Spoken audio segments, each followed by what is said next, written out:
Hi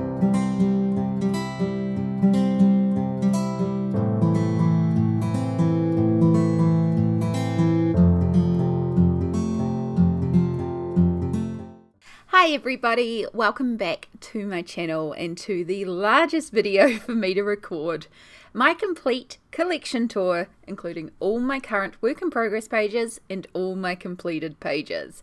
It's a very large video for me to record, and as such it is split into 6 parts, focusing each part on one shelf of my collection.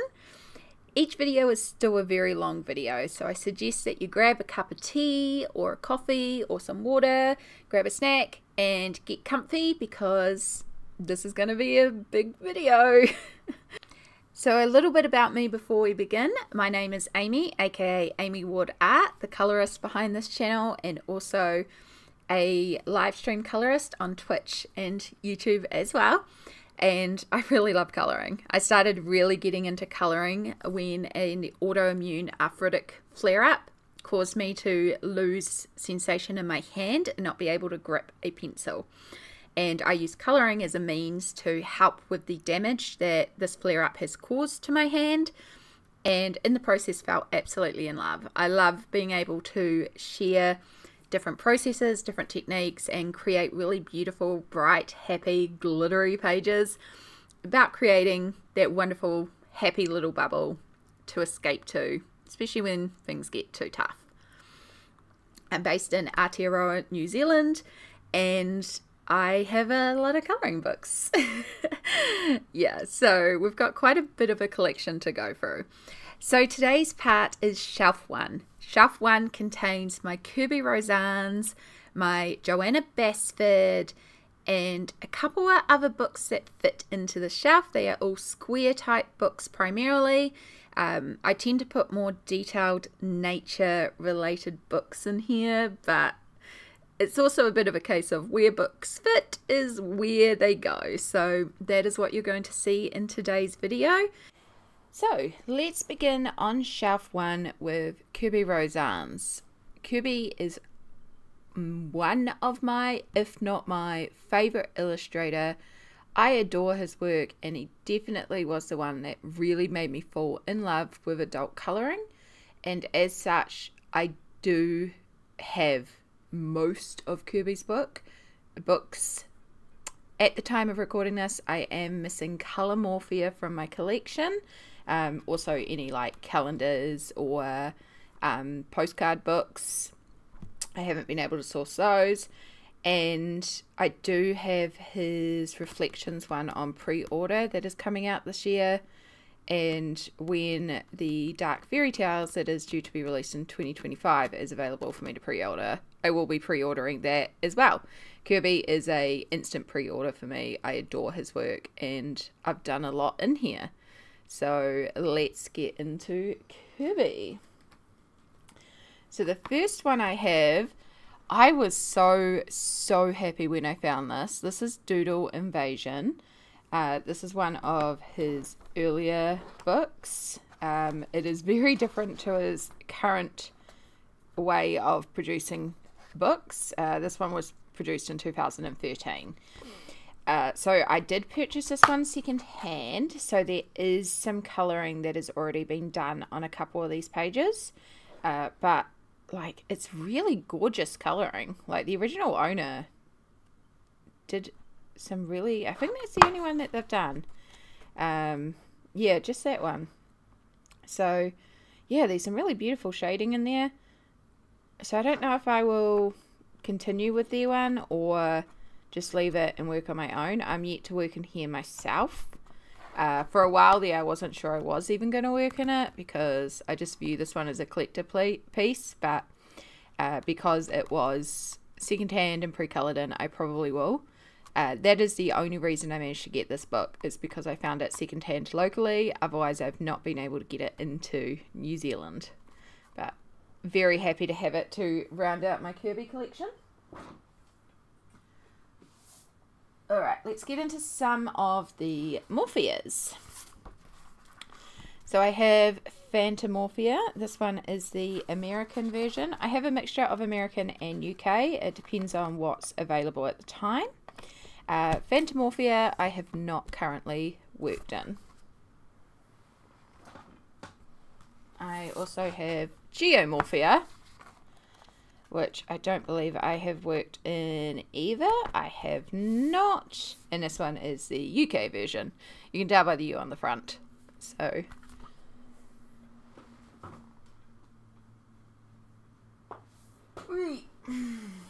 right, then I have Animorphia, American edition, also completely unworked.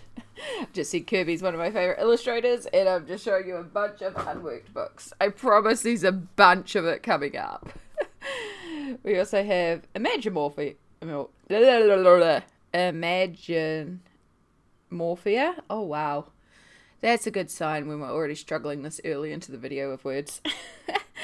And yes, this is UK with the EU.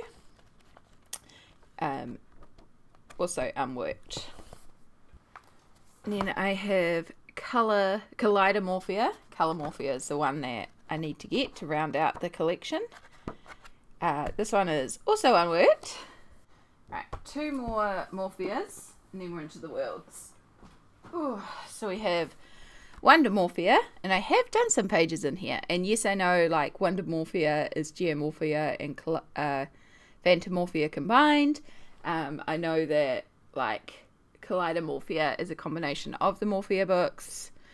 Again, they're still instants to me. I don't normally like recoloring the same image, but I am making an exception for Kerby because they're such beautifully detailed pages that I think it'll be really fun to approach a page that I've already coloured, but in a completely different way.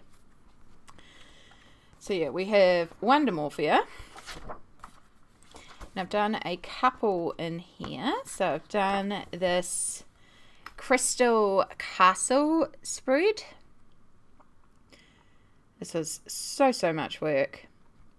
So I really wanted to create like a purple crystal palace and play with like light reflections. So like the color of the sky is completely reflected in the crystals. I was really proud of how far I went on those crystals. So I used Prismacolor pencils and a white gel pen. And then I actually drew on the bubbles as well and added the glitter. The unfortunate thing is black, I'm sure it's black cherry in the Prismacolor. It activated with the stickles and has turned some of the bubbles like absolutely highlighter pink. Anywhere that the stickles touches, it's like the reaction between the two causes them to turn absolutely highlighter pink. Yeah. Sorry, it might actually be the black grape. It's one of these like darker pinky purples that turns absolutely highlighter purple. So for a while there I did consider the page kind of ruined. It kind of just looks like light reflex on the bubbles, so it's not completely ruined, but it does sort of annoy me. And I was tempted at the time to paint over the bubbles in white acrylic and then relayer another layer of stickles on top, but I did not. I'm just counting it as light reflex and taking away the knowledge that stickles sometimes activates your Prismacolors. Just certain ones, just this particular color. Alright, and then we have this one here, which I was so happy to complete this one in 2024. This is the beautiful steampunk cat, and it's a really interesting color combination for me because this is, again, I don't do a lot of these sort of neutral steampunky type color palettes, but yeah, I pushed myself to work with a lot of browns here and I really enjoyed it. So this one uses alcohol markers as the base because you can in this book being single-sided, which I love so much. So alcohol markers as the base, and then polychromos pencils on top for shading, and then some white gel pen. And did I use any gold metallic? I think I was trying to avoid using actual metallic and try and shading the metal to look metallic. So yeah, there's no actual, sorry, we've got shine reflect. There's no actual metallic on here. yeah, I really like how this one turned out. And I was so happy when I did finish it because it's been in progress for a number of years. So it was a big, big satisfying feeling when I finished a page. And then we have the Jellyfish Whirlpool, which shiny. It's full of glitter again as well. So for this one, I started by covering the entire page with one alcohol marker. I could have pulled out like watercolors or any other media. I don't know why I chose an alcohol marker for the entire page, but I did. So it was based in a teal, and then I really wanted to do a monochromatic page. So yeah, everything was a shade of teal, and even the glitter has a teal reflect in it. So I spent ages colouring in the whirlpool, and then the little critters, and then going over each of the critters with a glitter glue with a teal reflect, and then using, I think this is a gel pen, this is not a Posca pen from memory, to add in all the white foam from the swirling whirlpool. And yeah, really... like, it was a really fun challenge to do a monochromatic page. I really like it. I really like how it gradiates down to a really dark center here. And yeah, Prismacolor for all the pencils. And the last one in the Morphia series that I have is Mythomorphia. And I think you can see by the book just how much I have done in this book. This is one of my most completed books. It is definitely my most completed Kerby. Like, I think the only thing beating it is a Colouring Heaven issue right now. And that one has like much simpler pages and much less pages. So far I have completed 60% of Mythomorphia. I did have a goal in 2023 to complete this book. I did end up abandoning that about 3/4 of the way through the year because I realized that I was getting burnt out on it, and I was also creating pages that I wasn't particularly proud of. I was trying to just churn out pages for pages' sake, and I would rather take longer and produce better pages. So I made the decision to just put the book to the side. It's also around that time when I had a couple of pages stick together and get destroyed. I have managed to save them. We'll come to it in the book. But because of that incident, that also started me putting baking paper between books, but also reminding me as well that I needed to slow down and just focus on what I love about it, which is the colouring process. So yeah. I'm still pleased because we started 2023 with this book at 17%, ended it on 60%. So I still think that's a win. Like, I did a lot in this book. But yeah, let's get to it because we've got a lot to flip through in Mythomorphia. So the first one, you'll see just how falling apart this book is. The first one is the copyright information page. So this one, I use this technique a couple times in the book. I really enjoy doing it. So this is where I gesso the page, and then I use like not alcohol inks, but acrylic inks, and I lay them all over the page and create like this abstract background, and then I will pull out elements in different ways.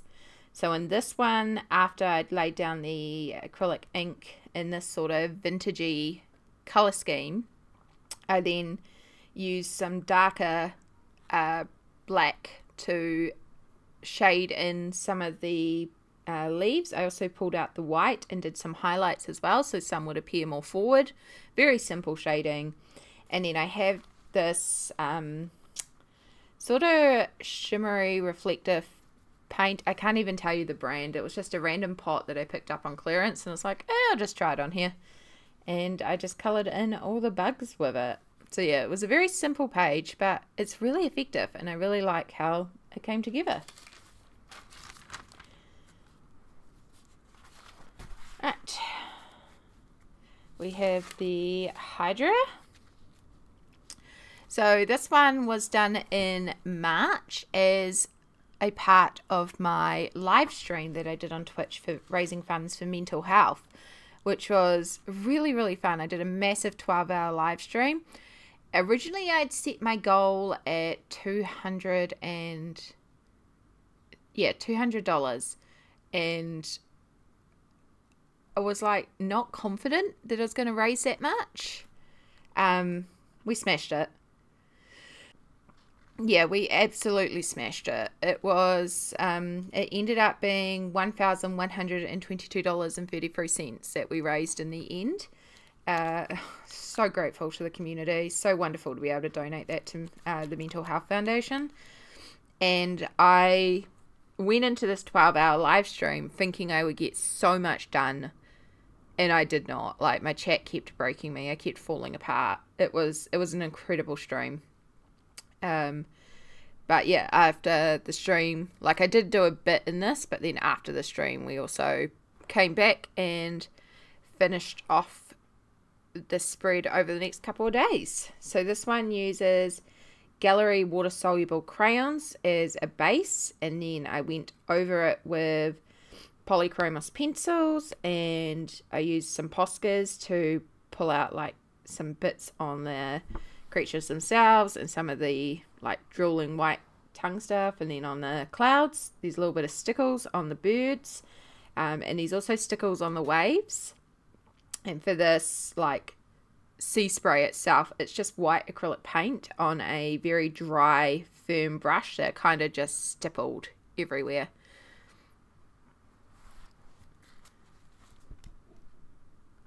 Yeah, I really love the contrast between the dark and stormy background and the bright green Hydra. Eventually, when this book is completed, I'm still trying to research sealing methods and what I want to do to seal my pages properly.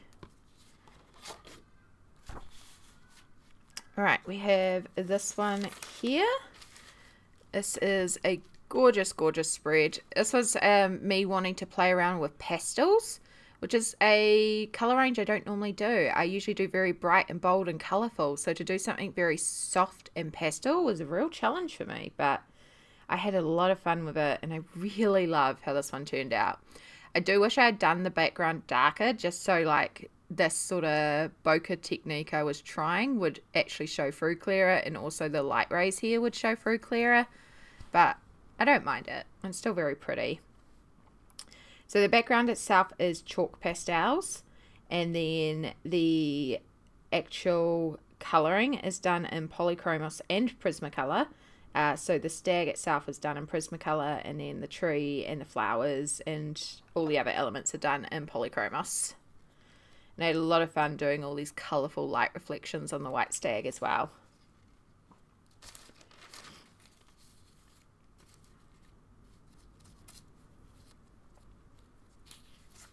Come here. Rainbow Gnomes. Oh, we had fun with this one on stream. So yes, this one is a combination of YouTube videos and live stream recordings if you want to watch the full process. I did have a lot of fun with this background. I was just trying out a new technique for creating like a galaxy sky. And so I used acrylic paint.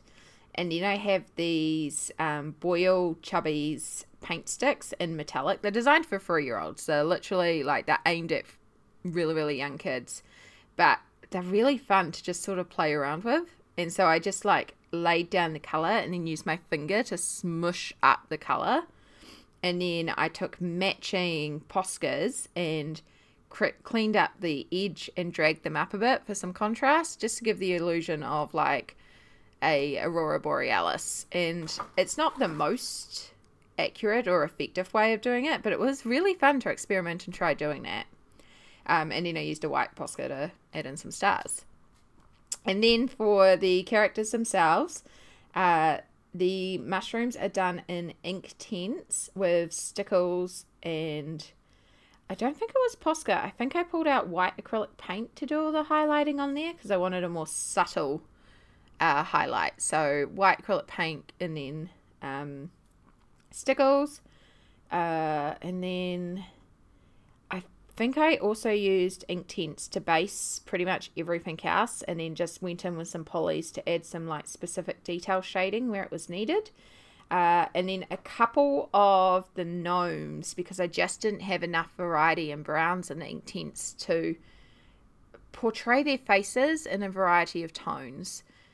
So I actually pulled out my Crayola Colours of the World set and used the technique where you colour onto like a plastic chopping board, pick it up with some water and use it like a watercolour. And so I did that so I could get more variety in skin tones. And yeah, it was a lot. This page is a lot, but I do love it. I love rainbows and glitter, and it's just so fun to look at all the different mushrooms and see all the different colours. And of course all the gnomes are like rainbow, and I love it. My grumpy rainbow gnomes. Oh. Alright, and then we have these two pages here. So this one in particular is actually one of the first YouTube lives that I did. I got invited to participate in 2 weeks with Kerby, and this was what I did in 2 hours on a live stream, which was really, really fun to just be like, all right, we're going for it. We're completing a Kerby in 2 hours. And I was going for it in that live stream. I was like, go, go, go, go, go the whole time. But I really love how it turned out. So once again, the page is prepped with gesso, and then I use the Liquitex acrylic inks. I also use some Kaisercraft shimmer spray in the gold and in the teal. And then after that was all dried, I used the white and the black of the Liquitex acrylic inks and the gold to just bring out the details. And I really just wanted to focus on the face. I wasn't too worried about the details around. I really just wanted to pull out the face details. And then the little creatures in here, and then I also use stickles for the wings. And because I gessoed the page, there's actually no bleed through whatsoever to the previous page. And then keeping in that same technique, this one also follows what I do with the inks, but rather than doing it with ink, I was experimenting with doing it with watercolor on this one. So this one I prepped the page in gesso once again. And I used my Winsor & Newton Cotman watercolors and just played around with applying like a really messy, loose application of the colors, spritzing color over the place. And then once that was all dry, I pulled out my Poscas and just like brought out some highlights in the creatures, just keeping the lines really, really loose and floaty, and just, yeah. And then a little bit of stickles. Pretty much every page in this book has some form of glitter.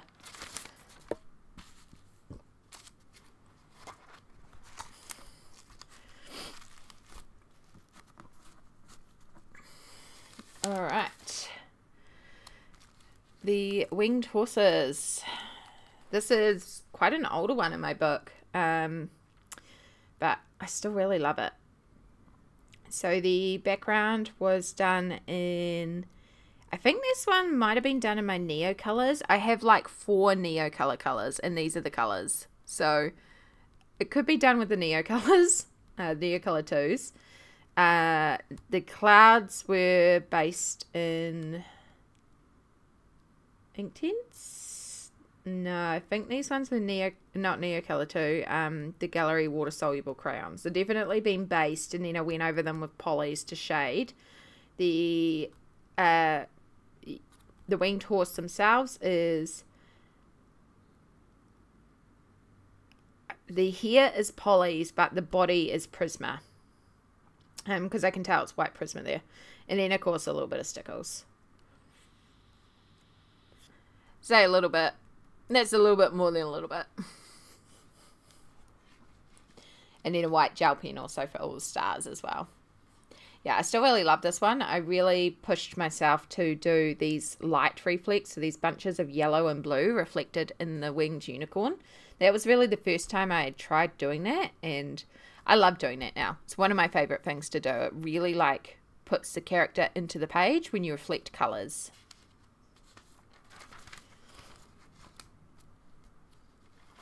Alright, so we have this dragon, which ended up on my 2023 favourites, and it's definitely one of my favourites. I just adore how this one turned out. It's so beautiful. So this one was based in the Gallery water-soluble crayons, and then I have some Reno Art gel paint for the glitter in the background. It's like a glitter paint. And then I used Prismacolors, sorry, this is all Polys. Polys to shade all the detail, all the scales, and I used a Posca to pull out details on the scales, and the Liquitex gold acrylic to do all the gold details as well. So yeah, a lot of detail in this one, but a lot of fun. Definitely still one of my faves.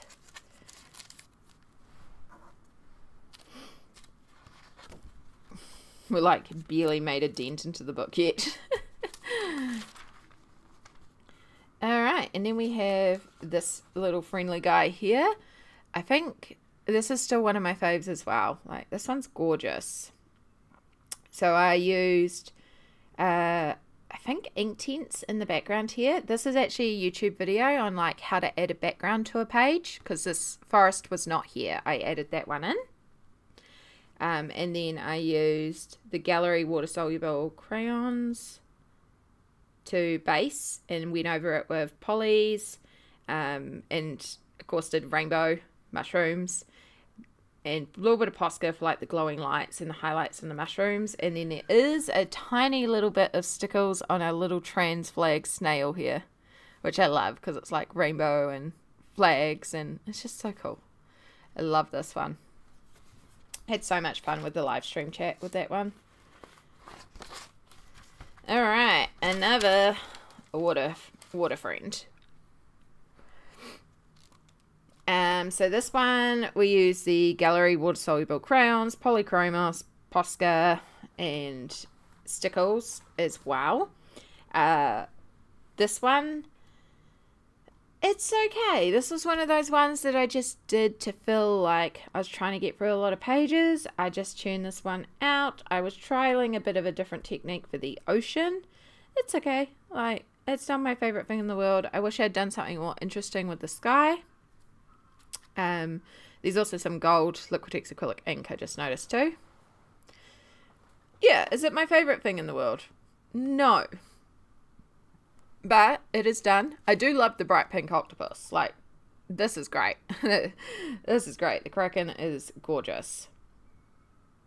But also, I'm pretty sure I have this in another book. Like, I'm pretty sure this is... I've got this in other books. So, I'm not worried. I can do it again, you know? And at the time, I really liked it. Now, I'm just like, I could have done more.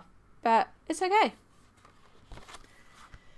Alright, we have this... two-part. So we have the elephant here. This one is Distress Inks, I believe, and then Liquitex acrylic ink and Posca and Stickles. This one started as a, not Distress Ink, sorry, ink tints. This one started as a series on the YouTube channel, but then I got very unwell and I couldn't finish recording it, and I just wanted to work on this one in bed. So unfortunately we never quite finished this one, which was me just going around the edges and doing all the highlights and stuff. It's okay. It's not one I'm overly in love with. I feel like the background needs more coats. It just feels very meh to me. It's okay though. Like, it's going to happen. Not every page is going to be your favorite. So the Sandman, I feel like the color's at least a little bit more vibrant on this one and flat. So I do like that. So the outside was ink tints and then the Reno Art glitter gel paint. And then I used Posca's. This is like a metallic paint pen by Deco Art. And then for the Sandman himself, that is Polys. Yeah, I'm pretty sure that's Polys. And yeah, it was real fun to do his beard in like this trippy green blue colour. I really enjoyed that.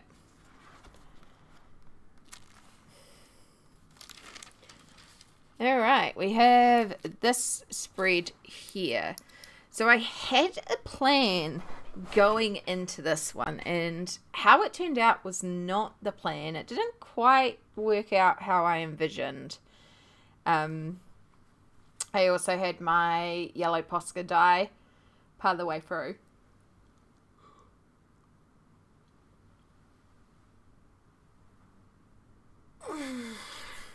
Oh, right, we'll cut out this yawn.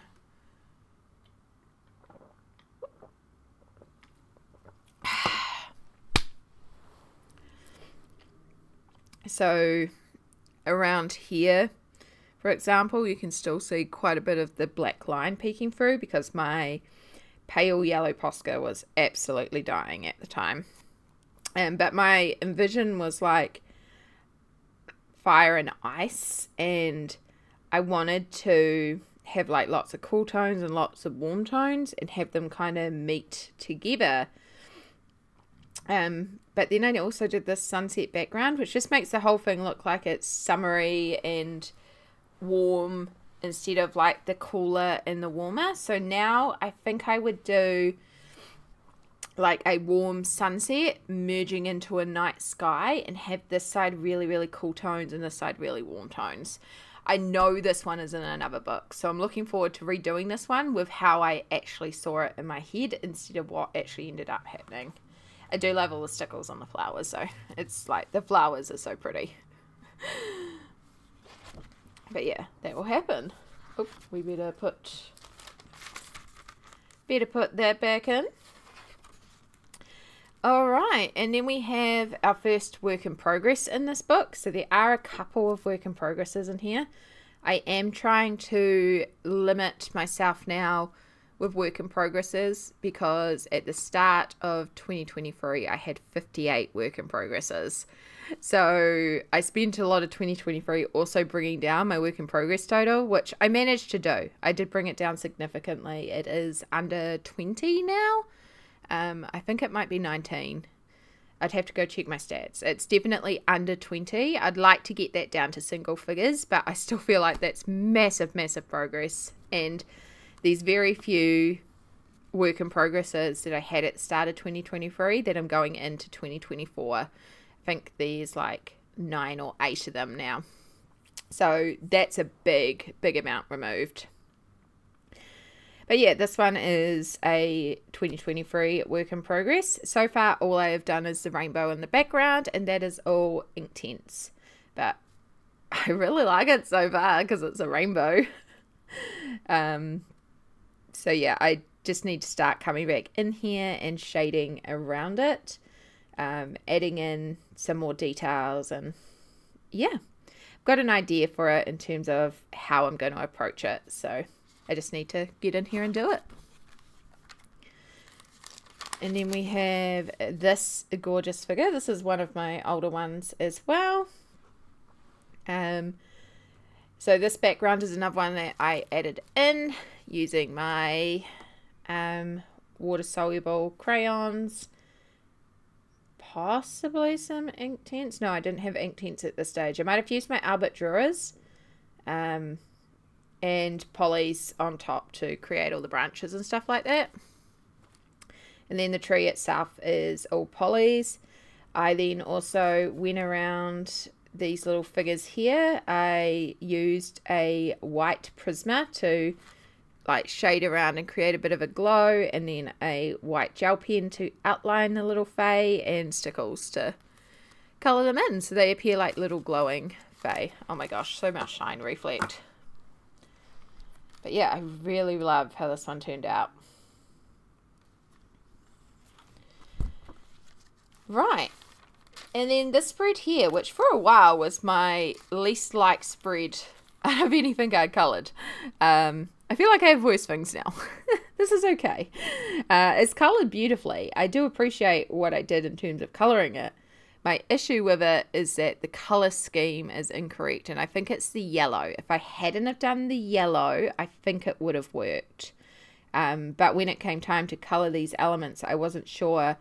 And I thought, oh, if I do some yellow stars in the sky, then it will add a pop of colour. But the issue with that is now your eye is just drawn to the yellow creatures because it's such a contrast to everything else. If I had done this with actual colours that tied in together, it would work. But yeah, when I did this, I was like, oh God, I kind of hate it. So I followed one of my colouring rules, which is when in doubt, glitter it out. So I just added a ton of glitter to the page. Like these literal piles of it that she's blowing around. The entire snow got covered in several types of glitter. Like anywhere I could chuck glitter, I was essentially chucking glitter, which did help. It did make me like the page a lot more. So yeah, when in doubt, glitter it out. And this one I think uses Prismacolors mostly, as well as Poscas, stickles, some other, I think there's even like actual loose glitter, like glitter gels, like multiple types of glitter on this page. Alright, I do want to get this turtle guy covered. He's pretty cool. Alright, another one of my all-time faves is Underwater World. So this one was finished right at the start of 2023. It was my first one of 2023 to be completed. So yeah, I love how this one turned out. It was so much work, but it was so worth it in the end. So I was starting to colour this one in, and I had a suggestion to make the sky look like it was a sunset. Not a sky, sorry, the water. Rather than just colouring a gradiating blue, to colour the surface as if there was a sunset setting on top and hitting the surface of the water, which I'd never done before. So I looked up some reference images and I was like, you know what? I think I could probably do that. I think I could pull that off. And it's not perfect, but I freaking love how it works. And like, it does look like to me, it is the surface of the water with a sunset poking through. So yeah, that just adds a lot of interest and also a lot of colour to the page. I mean, the page is already very colourful, but being able to add in that extra layer, really fun. And then spent ages colouring in all the elements, and I also used a light blue to bring out sort of the water reflex on everything. And then a bunch of Posca for all the bubbles, and just the tiniest touch of stickles. Just the tiniest touch.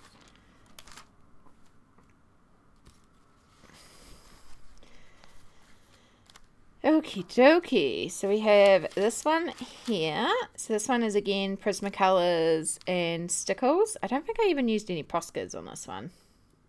But this one was very much inspired by my cousin who used to have a copy of this book. I'm not sure if she still does. But she had coloured this page, and she had done the wolf in a mixture of yellow, grey, purple and black in like a really interesting colourway. And I was really inspired by her colour use. She has a really interesting approach to colour. I was like, do you mind if I kind of borrow that concept? Which of course she was like, yeah, go for it. So yeah, I coloured the wolf. Again, I was also playing with those light reflex. So we've got a lot of like purple and then yellow, depending on where the moon versus the sky is hitting.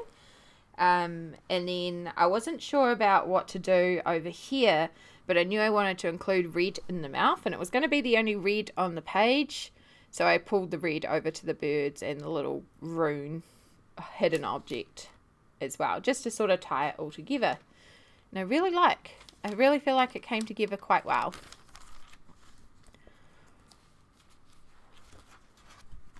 Alright, we have the archer. So this one, it kind of reminded me of a star sign. It kind of looks like, you know, a star sign in the sky. So I thought it would be really fun to sort of flow with that idea. So once again, I used the gesso to protect the page. And then I loaded it up with Liquitex acrylic inks. And then Kaisercraft shimmer spray as well. And then I also used the Reno Art Deco Art Gel glitter paint. And then I went over every single line with a white Posca, and I used my 1MR for most of it, and then I pulled out my 3Ms and did some like thicker detailed lines as well. And I love how this one turned out. I would just next time do all the Posca and then glitter the page, because I glittered it first. It added even more texture to that gessoed background, and that was a bit of a pain. So next time I would do the outlines and then put the glitter on top. But yeah, it really just looks like a sparkly galaxy sky, night sky. Pretty sure it just about killed my Poscas, but worth it. If you don't use that media, then what's the point? Alright, I'm pretty sure the dragons mark halfway. Pretty sure this is around the middle of the book. But yes, we have the fire and ice dragons. I'm pretty sure a lot of people colour these dragons pretty similar. You know, they are fire and ice dragons, or fire and water dragons, sorry. So I feel like it's very common to do red and blue for these two. But I do love how this one turned out. And then what I wanted to do was make sure that any odd elements across the page took the other page's colour. So this one had a hidden object in the playing card. This one had a playing card and a feather, and then a fish and a trident. So I took the orange from here and then the blues over to here. So this uses polychromos pencils, Posca, and the background is acrylic ink, and then topped with stickles, glitter glue in the black diamond colour. So it's got like this beautiful rainbowy reflection, and it kind of looks like a dragon's treasure hoard, which I really like as well.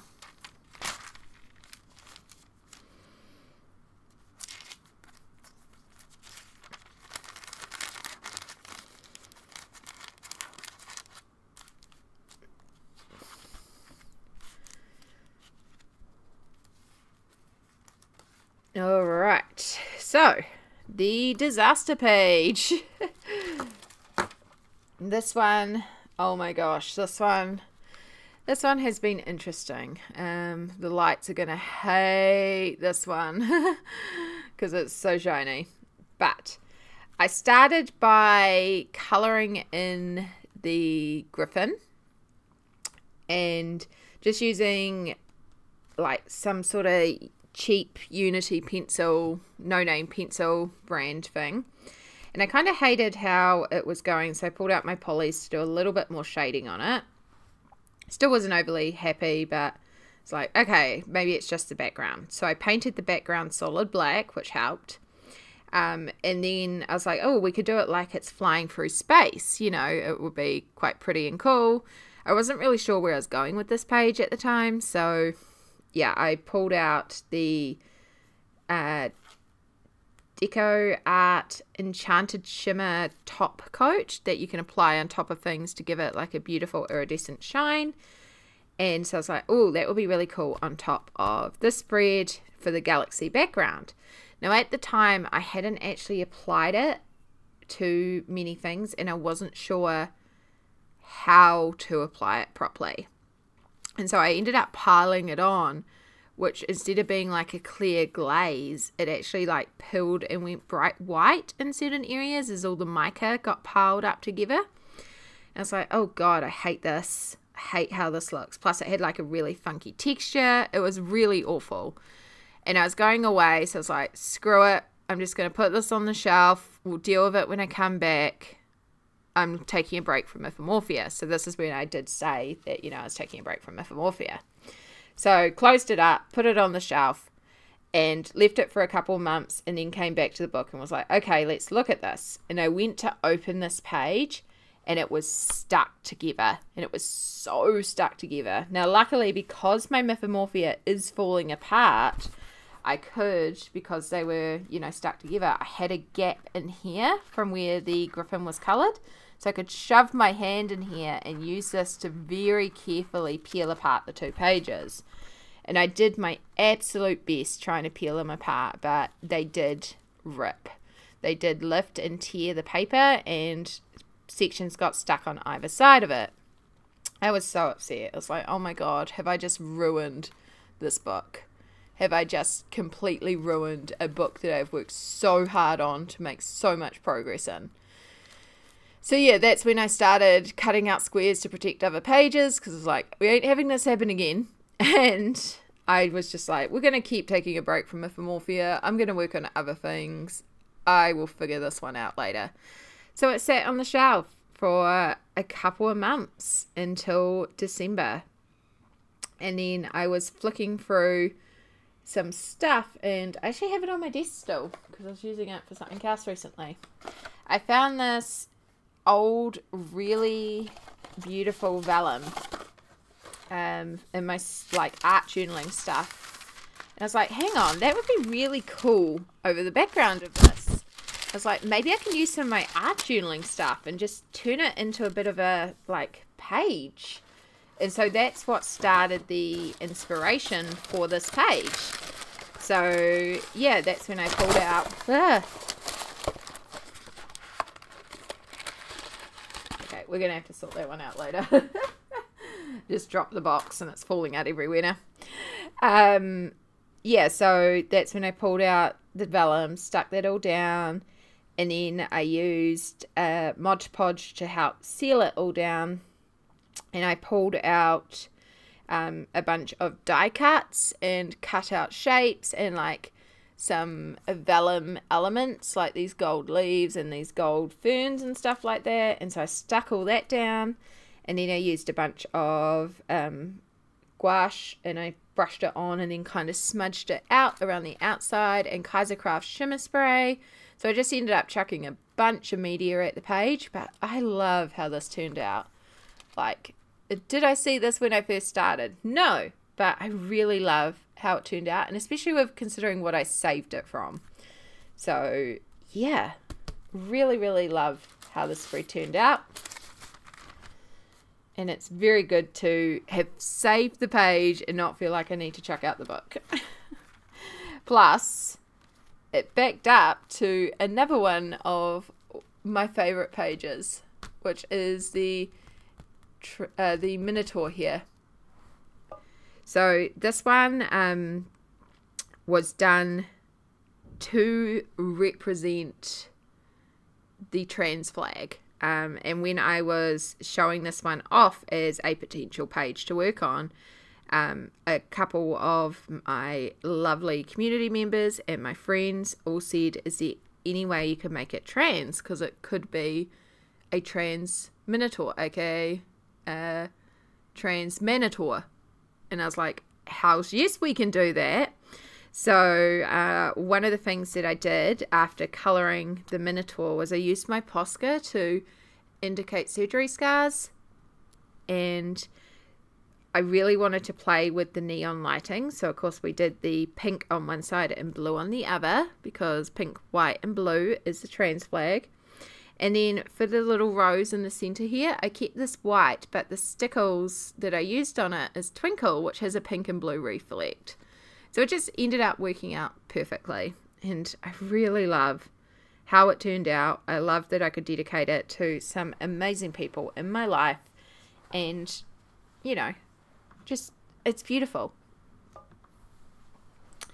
And so this one uses the Liquitex acrylic ink and polychromos to shade the browns, but then it's Prismacolor for the pink and the blue, because I knew there was the neon pink and blue Prismacolors. And then a little bit of Posca and a little bit of stickles.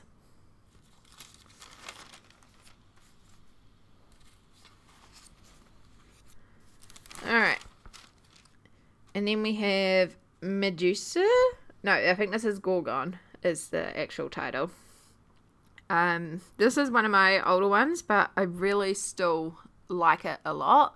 Now I would like use Posca to pull out all these scales and highlight the scales and add a little bit more light and contrast.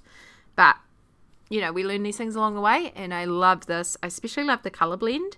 I was really wanting to play with that sort of oil reflect colours. So yeah, this uses polychromos pencils, stickles, and more stickles. Probably a little bit of Posca or a gel pen to highlight in here. Really straightforward, but really pretty.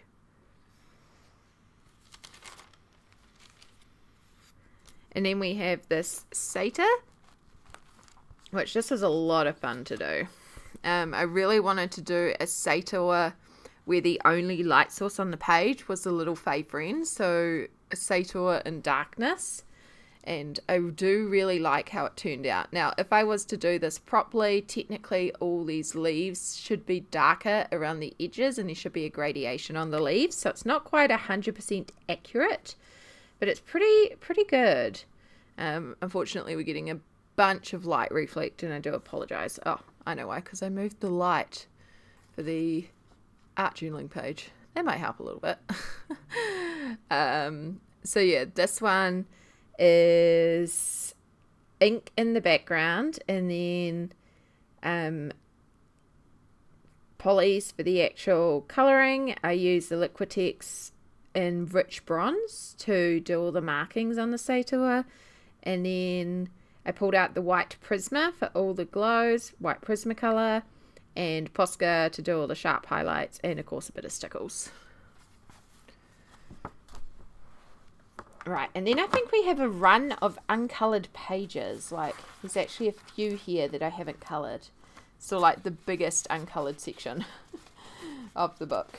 Yeah, so we skip ahead a few here to this spread here, the Fantastical Forest. So I love how the mushrooms glow in this one. I really wanted to do glowing mushrooms, and I really feel like the mushrooms do look like they are neon green and glowing. Almost absolutely adore this page. The only thing is I did the background in 2 halves with the glitter gel. And this one I made a point, and I was being like really careful about working vertically and keeping my brush strokes one way, and I forgot on this one, and I just went all over the place, and you can see the difference. And that really annoys me, because this one is chunky, this one is smooth.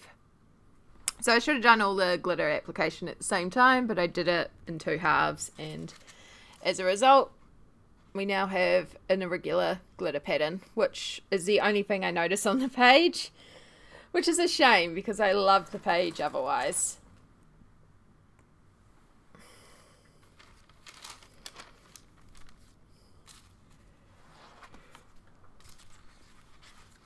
Oh my goodness, excuse me. Right, and then we have this one here. So this one, I was gessoing the page because I wanted to try my watercolor ink technique, but rather than using watercolors or ink, I was actually using the Crayola Super Tips in the watercolor technique, where I color them on a board and pick them up with a brush and use them like watercolors. So I did all that for the background, and I really loved how it turned out. So much that I wanted to make sure however I shaded it was transparent. And you can't really use pencils on this because it chews through the pencils because of the texture of the gesso. And I didn't want to use like ink or paint or anything too opaque. And so for ages I sat here and I was like, how am I going to color this without like ruining it? And then the other thing was I did try using a little bit of ink, but it actually completely reactivated the Crayola Super Tip markers. Like, they just completely reactivated and completely bled around everywhere, which is why I couldn't use it. And it changed the look of it, but I didn't mind the look of it.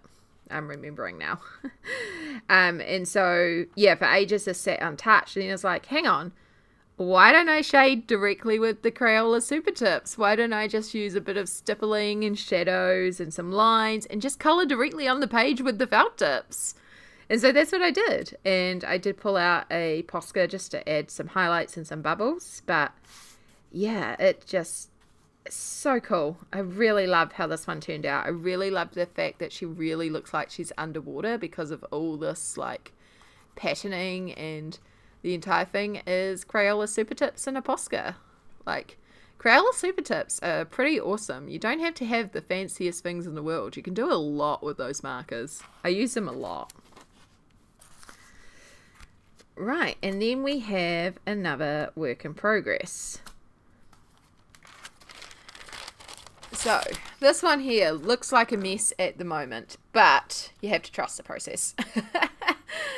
So this one uses, again, has been gessoed and uses the Liquitex acrylic inks in the background, this time in like a purple, a blue, a yellow, and I wanted to create like a tie-dye effect. And then I'm going over the roses and all that with Posca. So right now I'm using the bright fluoro pink and green, and that'll be all the roses and leaves in here. I'm debating if I do yellow or gold for the armor. Still got to figure that one out. I'll probably end up doing gold, and I think I'm going to do blue for the hair as well. But then when it comes to the body, I want to actually pull out white gouache and lighten that in place. So you'll have like a lighter body area with all this like intricate line and chaos around it. And then the other thing I have to do is I did tape down these pages because I really wanted to make sure that ink didn't bleed through to the pages behind, because I had coloured in both pages. And apart from like one tiny little dot here, which isn't too bad, where my tape did lift up, and then I think, yeah, no, we didn't get any on that one, which is awesome. Yeah, so apart from that one spot where the tape lifted up a bit, it didn't seep through to the other side. It's not that it's bled through, it's literally, it's reached the edge and managed to find its way underneath. So that's what this edge is, but I figured I would use like a water-soluble pencil or something in the end and very carefully colour in here. Some of this will be covered by markers and stuff like the Poscas and stuff like that as I go through, so I'm not too worried in certain areas. And where I need to touch up, I can just do a little careful spot touch or something. We'll figure that one out at the end. But yeah, that's what I have so far for this page. It's been really fun. It's a bit, it's, you know, it's a different approach than I've seen a lot of people do, but I just thought it'd be really fun to try this technique out and see how it goes. And I really like this so far. I think this looks really cool. So yeah, that is my second work in progress in here.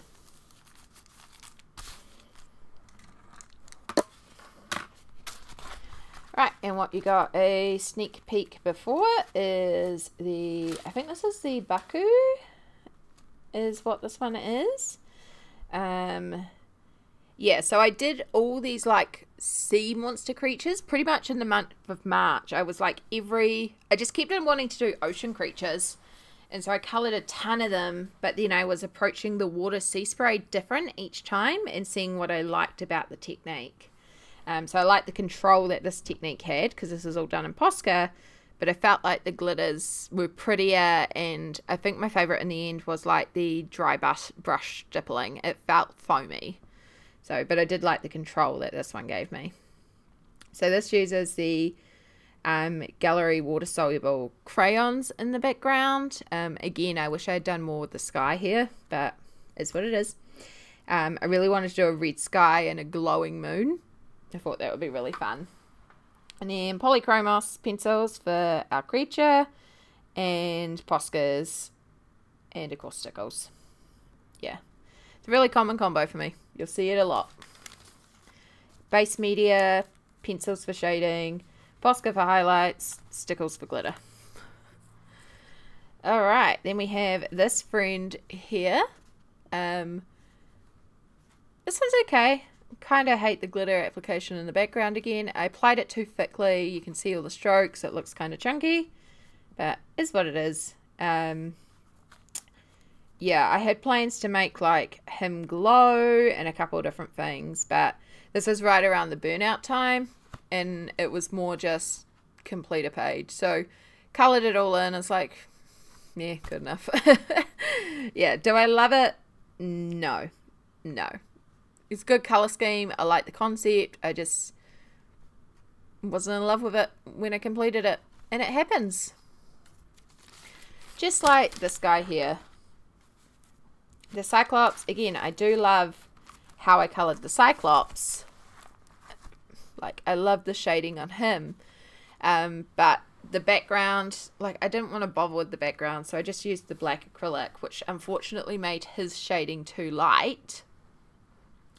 And then I didn't also want to do all the metal work, so I just pulled out the bronze iridescent Liquitex ink and coloured in all the metal, and then I used a Posca to outline, except my hands weren't great on the day I chose to do this, so it's not the best outline job in the world, and it does kind of look cartoony compared to him. So it's, again, not great. And when I finished it, I was like, yeah, I should have done the metal. I should have slowed down. I should have just tried to churn this out to complete it. But also, this was a work in progress. Again, another work in progress in the book that was just sitting there for ages. So it allowed me just to finish the page and move on for a fresh start and just accept the fact that a bunch of these are going to be what they're going to be. Alright, and then we have Cerberus. We are almost there. We are almost through Mythomorphia. Oh my goodness. So we have the wonderful Cerberus here. This is one of the few pages in Mythomorphia that does not have glitter. Same as like the Cyclops on the other page, but they both do have the Liquitex acrylic iridescent inks, which does have a shimmer because they are metallic. So no glitter, but still a little bit of shimmer. And so Cerberus here is done with polychromos pencils. I used distress inks in the background and Liquitex acrylic ink and Posca. I really like my glow here as well. That was really cool.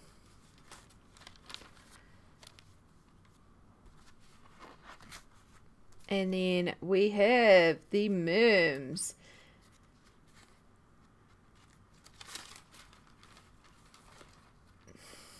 So once again, this is another acrylic ink page. I really like playing around with wet media in these books.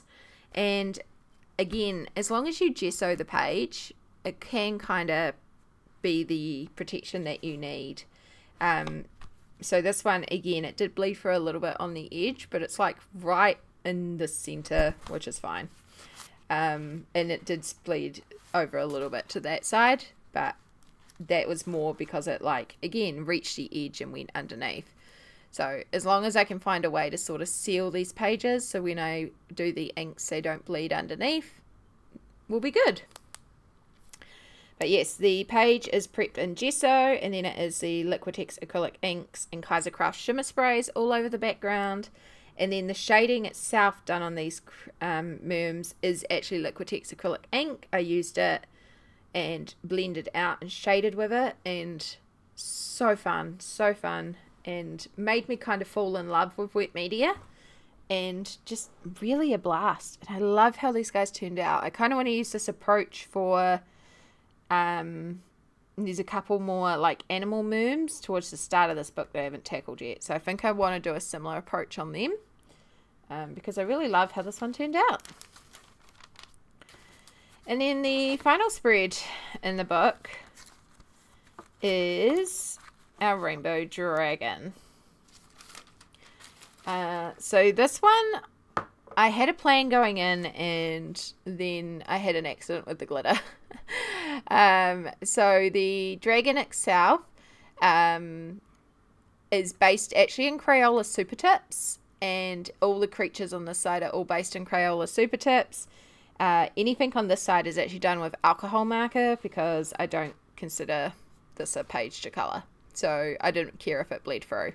So I used alcohol marker on this side, and then I used Crayola Super Tips this side because I didn't want it to bleed through, obviously with the Merms. And then I used polychromos or Prisma. It looks like polys to me to shade all our creatures. And then I was using, I had some glitterific that I was trying from my mum, and I applied this all over the background because the idea was it was going to be just white in the background, but white glitter. And I didn't want to use stickles because I knew I would use multiple bottles. I wish I had just used stickles. I wish I had just sacrificed multiple bottles to the background. But yeah, I was trying a little bit of glitterific. And it was real pretty, but it wasn't enough because I kept on missing areas around the creature, which I still have. Still got areas that are missing. So when I came home, I was like, oh, we need more glitter coats. Okay, I know I have some like clear holographic glitter in my cupboard. I'll grab that. And so in this container, it's like a mixed container of some of my leftover glitters, and it looks like it's white. It looks almost white. But when I applied it, I realized that a lot of the glitters were actually colored, and it gives this background a bit of a grey dull look. And I did almost contemplate painting over it and then re-stickling it with actual glitter. You can also see I didn't quite get in like all the areas around. It's not the best application. I now have Mod Podge Extreme Glitter, so now I would have used this on the background if I was doing this again, which if it's in another book, maybe I will. Maybe I will do it how I envisioned it. But I still love this. Still love it. It's still a great way to end a book. It's bright, it's colourful, and it's glittery. Oh my gosh. That is everything I've coloured in Mythomorphia, which could be a video in itself. And the worst part is, we aren't even done with Kerby yet.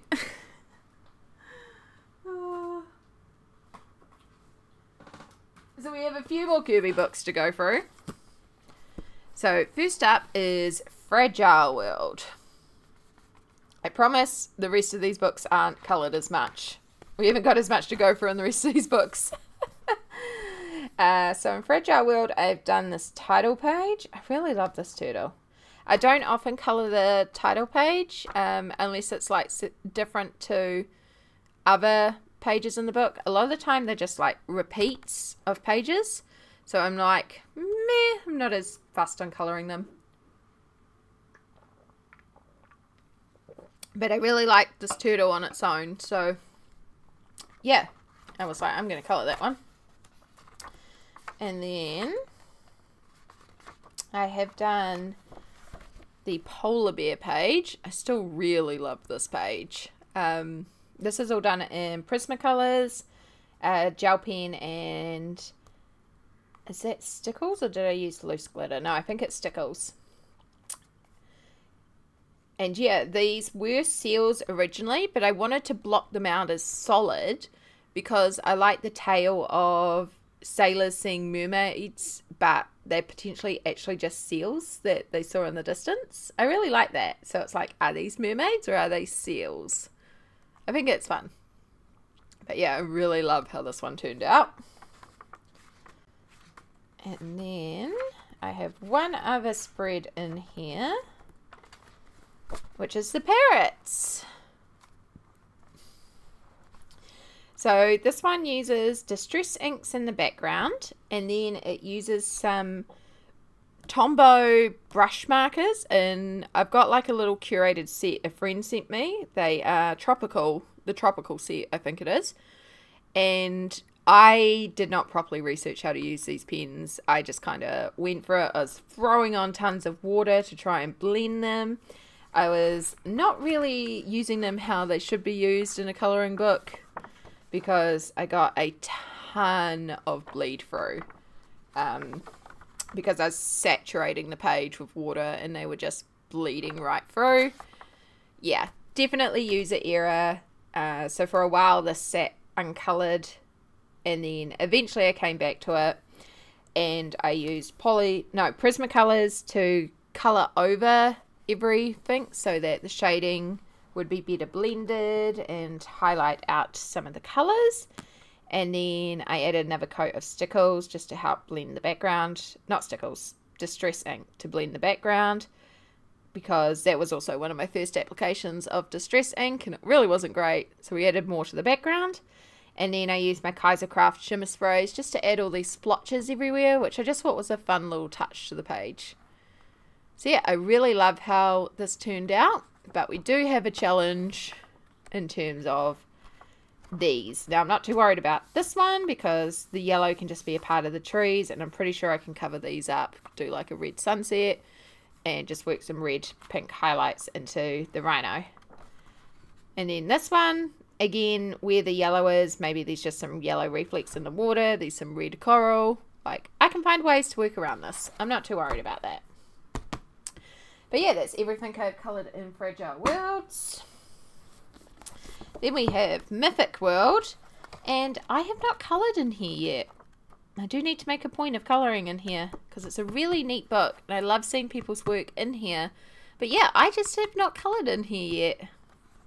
Again, a lot of my focus was on Mythomorphia, so there's a lot in Mythomorphia. And then we have Worlds Within Worlds.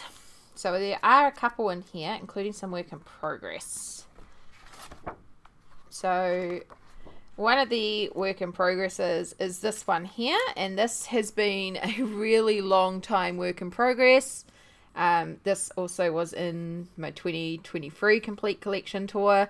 It has grown since then. I have done a few more bits on the page, but this is a very old WIP where every once in a while I will come in and colour in little elements. If I've only got a few minutes to colour and I'm not sure what to colour, I'll just come in and be like, cool, I'm going to colour these houses today. Colour that in, put it away. So I don't get to it as often as I'd like to. But I would like to get this page finished because it's looking gorgeous. It's entirely done in Prismacolors. There's a little bit of Jelly Roll that I originally used. I don't use Jelly Roll anymore. So, yeah. I might have to get one just to continue on the page. I don't even know where my Jelly Roll is. And then chalk pastels for in here too. Right, and then we have these two pages. So we'll start off with the crane. And this one was me actually illustrating how Faber-Castell classic colours are actually quite good pencils. I do often recommend them as a starter set because you can produce really gorgeous pages with them. Like, are they as vibrant as artist quality pencils? No, they have got more filler. They're not artist quality. They are, you know, they are student grade, you know, they're not this. They're not Prismacolor. But they sharpen to a fine point. They have a lot of pigmentation for a cheaper brand, a cheaper version of a pencil, and they come in a good range of colours. So, yeah, I'm a big fan of them. So, yeah, this entire thing was done in the classic colours, and except for the background, which was done in the gallery water-soluble crayons, and then there's stickles, or the glitter gel stickles on the clouds. And yeah, I don't often do like a peachy sky, but I really love how this one turned out. It's really cool. Still a really big fan of that one. Also a really big fan of this one. This dragon eye is very cool. And this one was a long-term WIP, and it was so good to get it done. I feel like there's a lot of people that have done this dragon eye, and like, you know, a green dragon's nothing original. Originally, I was thinking it would be really cool to do this rainbow. And I have, like, I'm pretty sure this eye is also in other books. So maybe I'll do a rainbow dragon eye on another book. But yeah, I love how this one turned out in the end. It was such a long time, but when it got done and it felt so good. So I actually used Distress inks in the background to base out all the colours. And then the Prismacolor for the colours on top, and a little bit of Posca in the eye. And no glitter, but I very much felt like this one did not need glitter.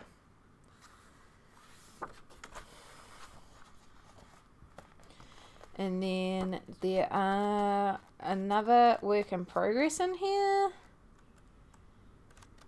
When I can find it. There it is. So we have the Doll's House. So again, this is another older work in progress. I think in 2023 I'd only like literally done these two characters, and that was about it. So now almost completed their room and done a bit in the unicorn room. My idea is each room is going to be themed around a colour. So this will be another one where I'm just in the mood and only have like 20 minutes, half an hour, and I'll just come in and colour a room. No idea what we're doing for the background yet. No idea for anything else. I was just like, I'm going to colour each room as if it's a specific colour theme.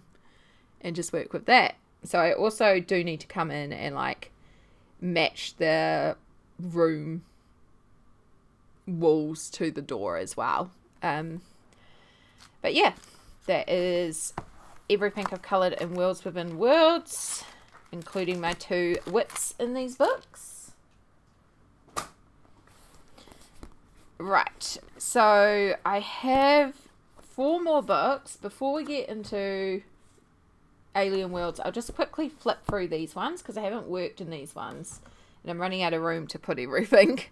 So I have these 3 compendium books. So I have World of Colour, which is any book pages from the Colour series put together, and then I have the Wondrous Animals, which is Kerby's selection of cute animal pages, and then I have Colour Universe, which is more collaborative, more combination pages.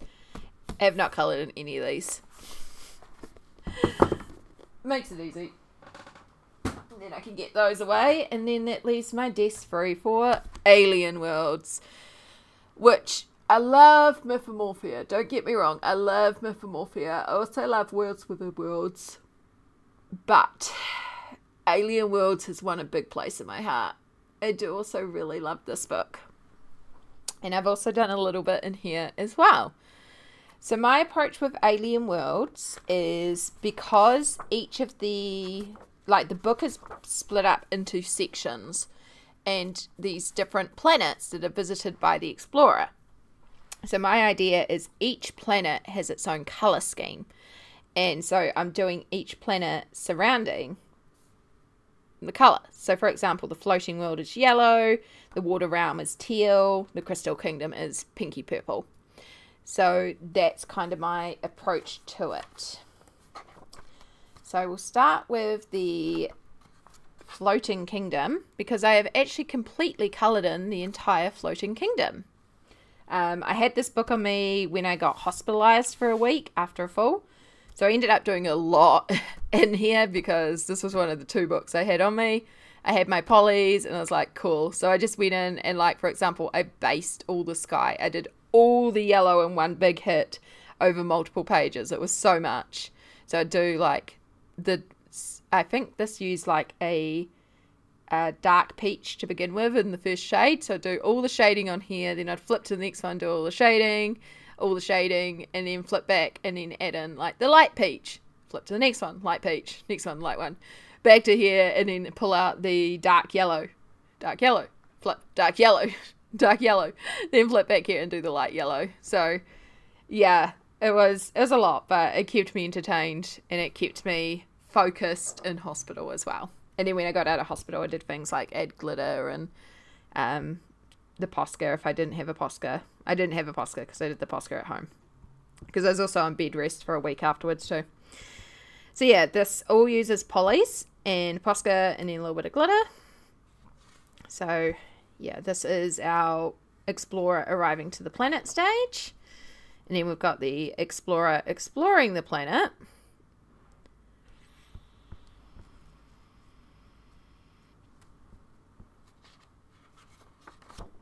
And then we have these gorgeous sky creatures. And I love the fact that a lot of these books are like, you look in at something and then you zoom out at something. So you get a really good sense of scale as well. So yeah, part of me was like, when I did this, I was like, oh, should that be white? But they look very different. So I'm viewing this as a sun, whereas this is like a moon. Because again, I do want to keep it consistent. So I do try to keep colours throughout. So you can see this one, the back of the book describes this as like these like flying creatures, and some are larger than others. So I did use the purple and blue throughout for the creatures. And then like this red creature flying here relates to, I think it's this one. Yeah, the red creature there. So it's like a zoom out of those. So I did try to keep that consistent throughout. If anywhere where the creatures repeated, we had the same color. So it really did look like a consistent record of a planet. And that's why these are, you know, orange, because it kind of matches these on here. So I imagined it was like the close-up of those spires. And then we go inside the spire and we've got the orange again because we're inside here, and that's where the queen lives. And she is green because I did want the contrast of her, but she does produce the yellow vapors of the floating kingdom. So yeah, that's kind of, you can see there like the approach for a whole kingdom. It's a lot, but I really love how it works in terms of having a kingdom the same colorway. Keeps it really consistent. Right, so I have a 1 page in the water kingdom that is done, which is this one here. So this one uses distress ink. It's not distress ink. It uses the Inktense pencils. And then I did use a little bit of Liquitex acrylic ink to just tie down the background, but also add another layer of green because it was looking really blue. And I wanted a more green blue toned. So I just used a really thin layer of the acrylic ink, which did also tone down these animals because these were originally quite a bright, vibrant green. But I also really like that because it gives it sort of an underwater dull glow to it. So then we focused on making our eyes pop here because I really wanted the eyes to pop. And I used polychromos pencils to shade everything with the exception of one Prisma. I pulled out the yellow Prisma just to go over the eyes so they were a little bit more vibrant. Even the bubbles is done in polys just so you get like a subtle difference in the bubbles but not massively different.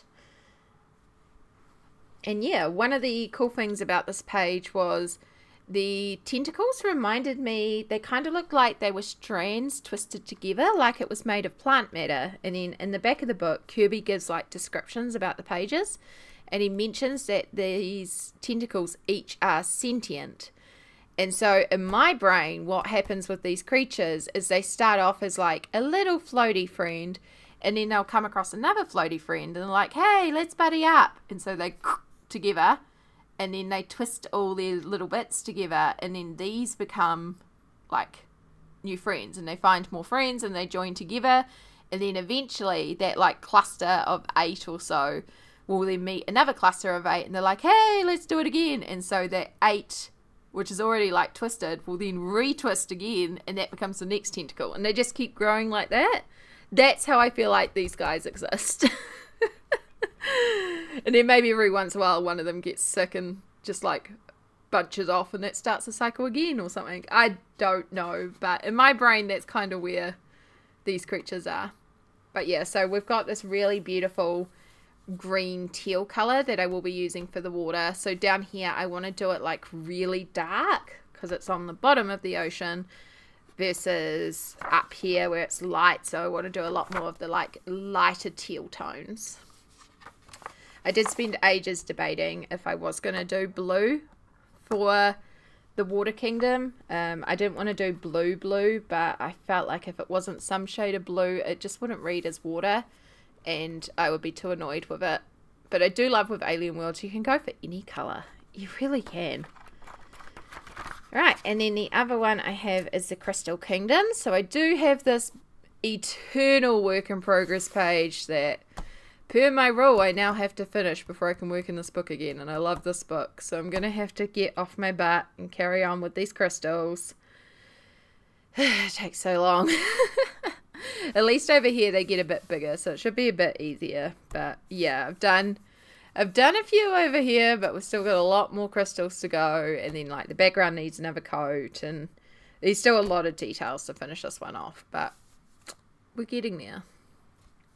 So this is the planet with the pinky purple theming, as you can see here. And this whole planet started with this page here. So when I had coloured this one, when I coloured pages next, I did the same thing of trying to bring across elements like blue trees, the violet ground, the lighter purple stonework, pinky in the sky. Just bring across those different elements. And I love the little explorer, so we get a size comparison. And then we've got the close-ups. So, for example, this friend here, this alien puppy, if you look at the mushrooms, they're these mushrooms here. And we've got a close-up of like the little growths around. So, that's what this is here. And then you can see alien, the explorer in that size, the explorer close up. So just trying to repeat those elements and tie them across. It's really fun. I love how it turns out. I love the Crystal Kingdom. It's definitely my favorite kingdom. And this one here was my piece that I submitted to the community collab when this book was released, where a bunch of us in the community coloured a page and it was submitted in a video to Kerby to thank him for his work. So this was my page that I coloured for it, and I love how it turned out. It's so good. If you want to go watch the whole video, it's on my Colourful Country Life. Oh, I do apologise for that. Let me mute that. Yeah, it's on my Colourful Country Life's channel, and it's so good. I love seeing everyone's interpretations of the pages. And so, yeah, that's everything I have done in Alien Worlds. And that is all the Kerby on the shelf. We still have a few more books to go through, but let me get this pile away, and then I will come back to you. Next up, we have Johanna Basford. I don't have quite as many Johanna Basford books, but I do have a few of them. So first up is World of Flowers. I have one page I've done in here, I believe, which is this one here. I really do love how this one turned out. So the background is Distress ink, and then I used Posca markers and Prismacolor, I believe, to colour these in. And surprisingly didn't use stickles, but I still think it's really pretty without it. It's the background. The background really makes it. I think there could be another one actually in here. Might not be in this book, actually. I haven't pre-marked them because there's just so many pages to mark, so. Right, we have Magical Jungle, and I have not worked in this one. I got this as a 2-pack with, there it is, and I just knocked my pile over. But yeah, I got this with a 2-pack with Lost Ocean, which I also have not coloured in, and I really wanted this one. This is like the one I wanted the most, and I haven't coloured in it yet, so I do need to make a point of colouring in it.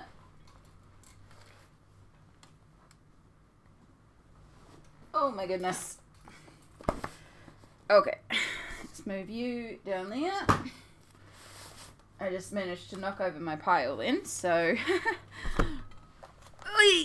Alright, let's do this way. So I've got Secret Garden, the original produced one. This one is 2015. It's very yellowed, but it has not been coloured in.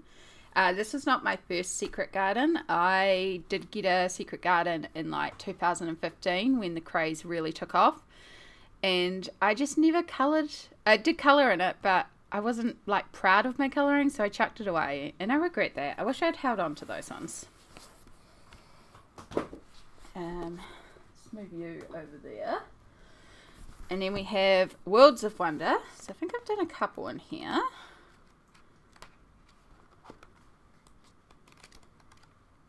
Yes, so I've got this cat, which I really do love how this one turned out. So it's just Distress inks in the background, Polychromos pencils for the cat, some Kaisercraft, no, it's not Kaisercraft shimmer spray, it's actually alcohol ink that I splattered everywhere, and then I stuck on some sequins as well.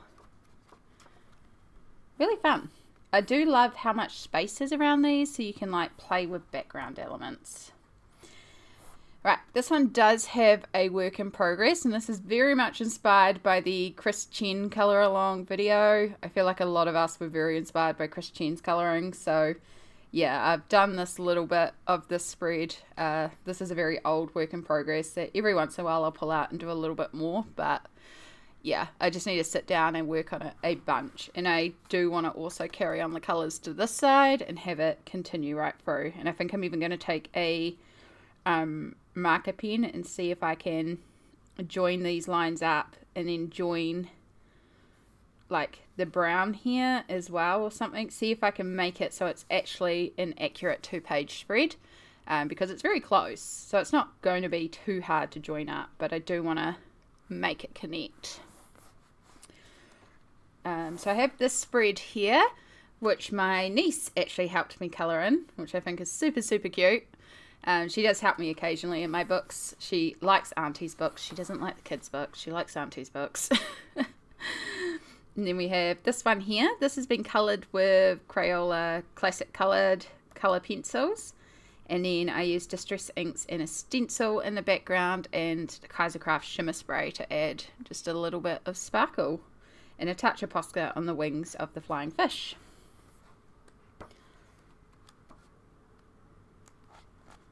I think that's it for Worlds of Wonder. And then I have Rooms of Wonder. I do really love this one. I think this is my favourite of the Johanna books. So I have done the key at the back here. This has been coloured with, there was some watercolour around the key, and then I used Distress Inks to carry on, plus Kaisercraft shimmer spray. And then the key itself is just Prismacolor pencils. It's pretty straightforward, but I really like it. And then we have this page here. So there is, I want to say watercolors or Albert Drawers. There's some sort of water medium for the clothes themselves. And then I used a little bit of like these Staedtler pencils that I had to try on top. And I wasn't really a fan of them. They didn't have enough pigmentation for me. And then I used Posca to do like a bunch of details on the clothes and stickles to add little touches. And then I pulled out some navy paint for the background. It's not the best application of navy paint in the background, but it did the job. I had some overspill from a couple of these, so I had to paint the background to cover it up. So at least the clothes kind of pop now, even if like it's a bit patchy in terms of application. It's very cheap acrylic paint that I used. And then I also have this double page spread done. So we have the Rooms of Wonder, the craft room, sorry, completely coloured in. And then I took those colours and used it on this spread as well here to create all these rainbow sewing notions. I went in with a plan. I was aiming for like a beautiful mint and black and grey colour palette, and I thought it would look really cool with all the colourful notions around. But it actually just looks really dark and cold, and yeah, it's not great. I wish I had done a different colorway. I mean, we can't change it now. It's done. But yeah, I do regret going for that green and black. I feel like it's a bit too cold, which does make the colors pop. Like the colors definitely pop, but yeah, it's a lot. But it's not like the only busy room one in here, so I can try a different color palette for those ones. Right, and then I have the two odd-sized Johanna books. So this one lives on top of my, on top of the shelf one.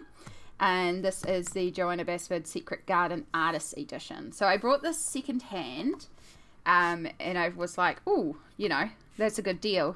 And because it was only like $5, and it said that it was uncolored, which is correct, it's uncolored. However, when I counted up the pages, there's actually 3 pages missing, so they removed the colored pages from it, so it's not like complete, but that's okay. I love the fact that these are on like such thick card. I haven't decided what I'm going to do with them yet, so I'm kind of curious what images are missing. But this is the only like artist edition book I have. I don't search for them. It was just because it was a bargain. I thought I'd try it. Then I found out why it was a bargain. Oh, sorry, no, there's another. These 3 odd-sized Johanna books. So then we have the Ivy and the Inky Butterfly. I have done a little bit in here. So I've done this cover page I really do love how this turned out. I went way too hard on the stars, but I don't mind it. It's a very full galaxy. And then it's got this beautiful shiny reflective. I love how that turned out. So this uses Neo colors in the center and right up to the edge. And then I switched to like a black fine liner for around here. And then polychromos pencils and a white Posca for the gems. And then the silver is a Deco Art metallic paint pen. It's just so beautiful.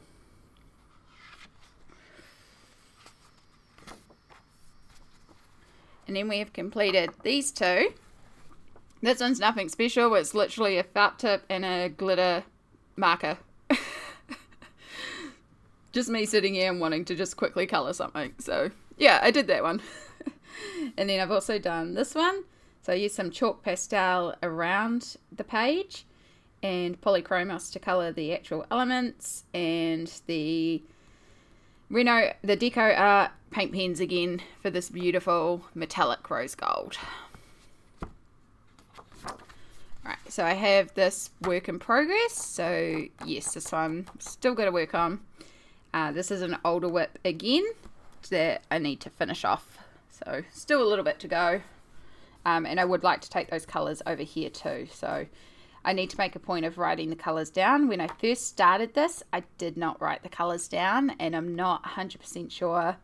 I think I used Prismacolors. So to me that looks like a couple of the Prismacolor purples. So yeah, I suspect it's Prismacolor, but I'm going to try and take notes of the colours to try and use over here, or work on both of these pages at once when I get back to it. And then we have this room double page spread. This is again done entirely with the Faber-Castell Classic Colour pencils, and I was really trying to not use pink and purple, which is a real challenge for me. I love pink and purple, so yeah, very difficult not to use those colours. And then there is a little bit of a gel pen as well. Ooh, excuse me. And then we have this spread here. So this uses Distress inks in the background, and then just the Deco Art metallic paint pen just on the butterfly itself. Very simple, but I like how it turned out. And I'll probably take those same colours just to do this frame as well at some point. And then we have this spread here. So in this one I used acrylic paint to cover up the background, and then Prismacolor and polychromos on the flowers, a bit of stickles and Posca to outline and highlight, and in here is Distress ink. And I love the green that I added around the border here, so it is like really like a magic portal. I think it's really fun. And that leads us to this massive double page spread, which is still one of my favorites in the book. So the background is Distress ink, Kaisercraft shimmer spray, and acrylic ink just like splattered everywhere. And then I used a bunch of polychromos pencils, I believe, on the flowers themselves, and definitely white splatter everywhere. And then I sealed it with a layer of homemade Mod Podge with glitter in it. Not homemade Mod Podge, homemade stickles using Mod Podge and glitter. And the reason I did that was when I was doing the background, I initially laid out some contact on this page to protect down here, which is why it's got that gradation. So I did all the splatter up here, and then I brought the green up. I did try to cut like really closely around the plants, and I did manage it in some areas. But then when I started lifting the contact, it started actually ripping a lot of the page. So there was a bunch of loose texture, and it was really icky. So I just put this Mod Podge layer down to seal it up. And I really love it because now the whole page is like glittery, like ridiculously glittery. It's got a fun texture to it. It's fun to run your hands over. Alright, and then we also have this page here. So I had extra of that Mod Podge that I had made left over, and I had started colouring the flowers on this page, and I had tinted the background with the yellow, but it still needed some more. So I was like, oh, I could just colour this over there, but I hadn't done the plant stems and stuff, and I was like, that's fine, I'll just colour on top after I stick it down. Not thinking about the fact that it's Mod Podge and you can't exactly work pencils on top of Mod Podge. So of course I went to colour it and I was like, oh darn. So I ended up pulling out the Poscas to put in all the grass and leaves, which does make it like these are very matte and flat compared to the delicate shading on the flowers. So it's a little odd, but I don't mind it. Like, it still works. And I think that is everything I have done in here. I'd love to show some more love to this book. It's really neat. And then the final Johanna book I have put on the shelf for this tour. However, this will not be living on my colouring shelf. Now, I think this is a really lovely book. There is a flip through of it on my channel. I think it's an excellent book. I feel like a lot of these images, I can find equivalents in her other books. So I don't feel like I'm missing out on anything if I don't keep this on my shelf and don't get to it. The reason why I don't want to keep this on my shelf is I have an autoimmune inflammatory arthritic condition, and it leads me to use a walking frame to mobilize. It does affect my mobility, it affects my bones, it affects pain, it affects many things in my life.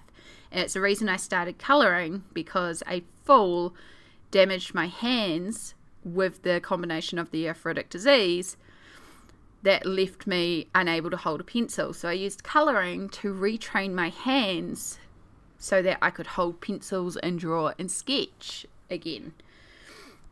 But as a part of this, I quite often have falls. I was hospitalised twice last year due to falls, because when I fall over, it's not just as simple like, oh, you've sprained your ankle, let's get a compression bandage, and you rest it for a couple of days. A sprain can leave me immobile due to my limited mobility. It involves me getting physios, it involves me getting specialised equipment, and these things take time, and they have to monitor me at hospital and make sure that I can mobilise. Now, I have things in place. I am really good about looking after myself. I have a pendant alarm at any point that I can press in case I need to summon an ambulance in case I fall. So every time I mobilise, this is around my neck. If I fall, I just press a button. This summons an ambulance who can pick me up, and then we assess if I can move. If I can't move, I go into hospital. And then the team sets me up with specialised equipment to allow me to independently mobilise. But anyway, the sidetrack from all that is that when I fall, I need to have my stuff ready to go for the hospital, basically. And I have realised that for me, it would be very useful to have a hospital bag. And in this hospital bag, have things like a toothbrush, a phone charger, a clean pair of socks, a clean pair of underwear, like just those little basic things to make you feel more at home. I've got like a little mini perfume bottle that would just make me feel that much better about being in hospital, because hospital sucks, right? But then the other thing I want to keep in there is a colouring book, because colouring is my anxiety tool. It's how I keep myself mentally well. And so this book is the perfect size for that. And then I also have a tin of Staedtler pencils that is 36 pencils. That is about this size. And I was like, well, those two together, like that's a portable travel kit. Chuck in a pencil sharpener, chuck in a white gel pen.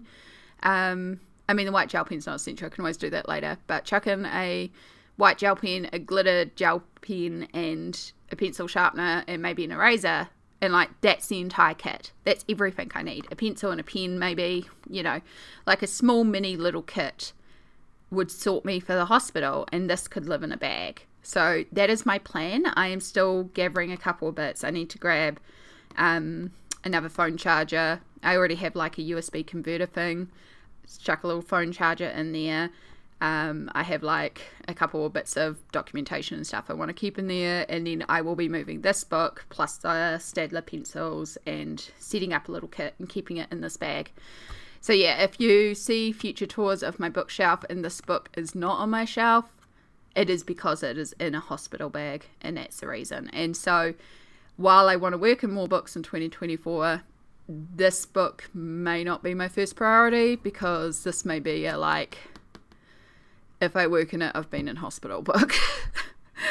Yeah, sorry about the ramble, but I just thought I'd explain that. Right, so that is all my Johanna Basford. So let's move on to Millie Mariotta.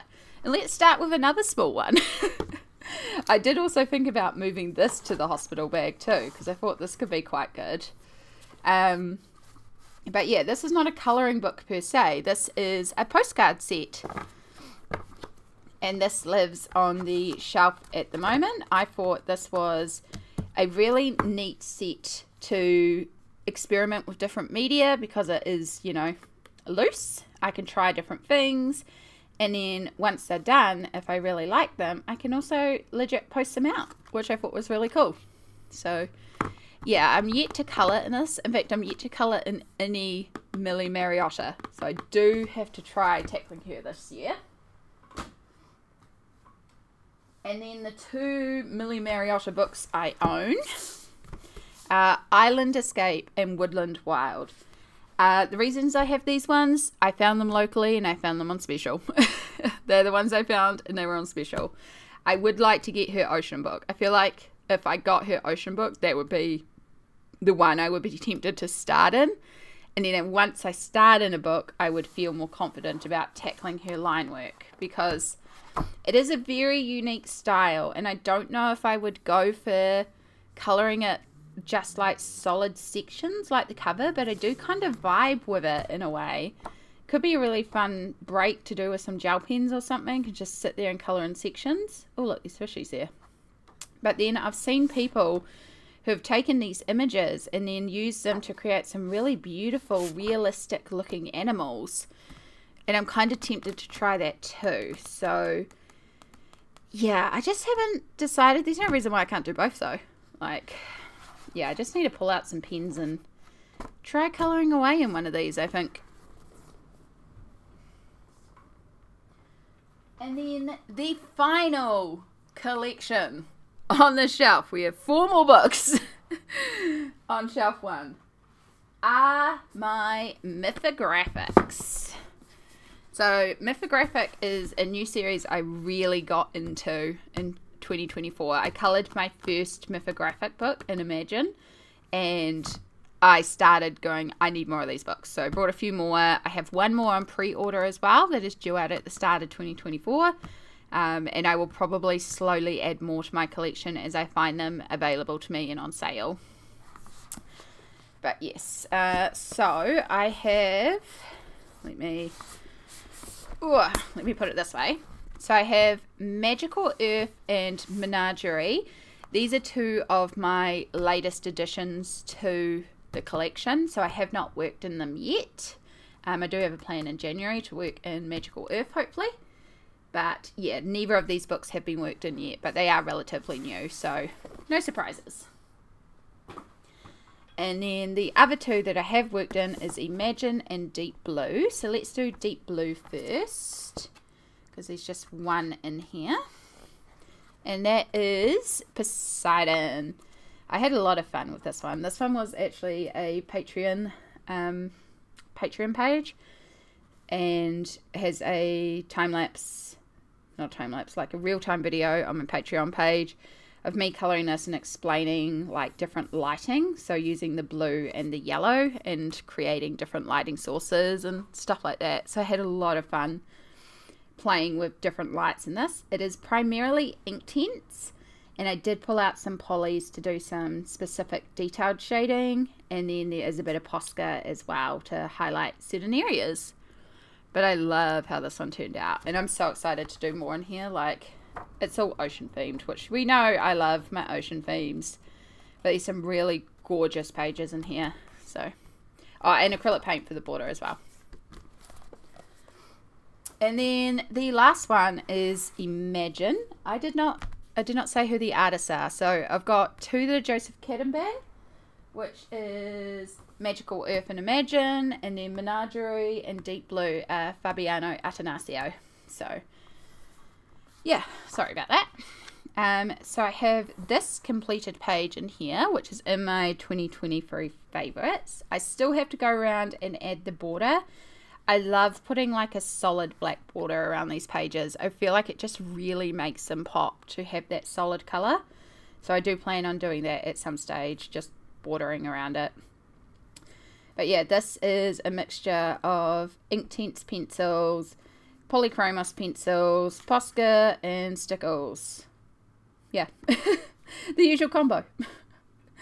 But I really focused on trying to make things like play with lighting. So like the light is coming through her wings and highlighting on her legs. The water has got reflections of like the plants and the flowers in it. And like the water is reflecting on the plants themselves, like lots of different bouncing lights and stuff like that. And it was really fun to do that. And then I love our little swirly fey smoke as well.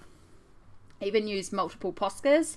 So it's like I would outline the whole thing in pale purple, pull out pale pink and do sections to make them appear lighter, and then pull out the white and do some really light sections as well. So even the smoke has got dimension, which is really, really cool.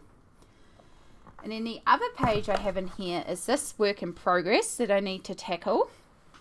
So this one so far uses Liquitex acrylic ink and Inktense pencils, and I've still got, it's one of those ones where you look at it and you're like, is that part of the image? Is that part of the background? Like, what section is that? What section is that? So yeah, this is proving a little difficult to try and figure out, hence why it's still quite white. And then it is also a metallic alcohol marker that I have that I use to colour this green cord as well.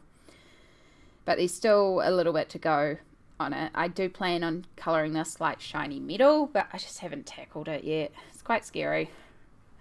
Quite scary. I'm still not very confident in my shiny metals, but I'm getting better at doing shiny metals, and I think I know how I'm going to approach this one. So I just kind of have to go for it. Plus, once I colour it and make it lighter, it will really help it differentiate from the background, because she's very lost from the background at the moment. So yeah, that's one I hope to finish off in 2024. But that is it. That is the massive shelf one done. Oh, thank you so much. I knew that shelf would be a while. There's a lot of Kerby to go through. There's a lot of Mythomorphia to go through. So thank you so much for sticking with me as I flipped through the entire book collection from shelf one and showed everything that I've coloured and currently am working on. Very much appreciate you watching.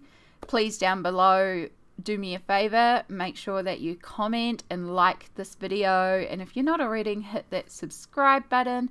You'll know the YouTube deals. It really helps with the algorithm when you do these things, and it's really greatly appreciated, so I really hope you do. Thank you so much for watching, and I'll see you in the next part. Bye!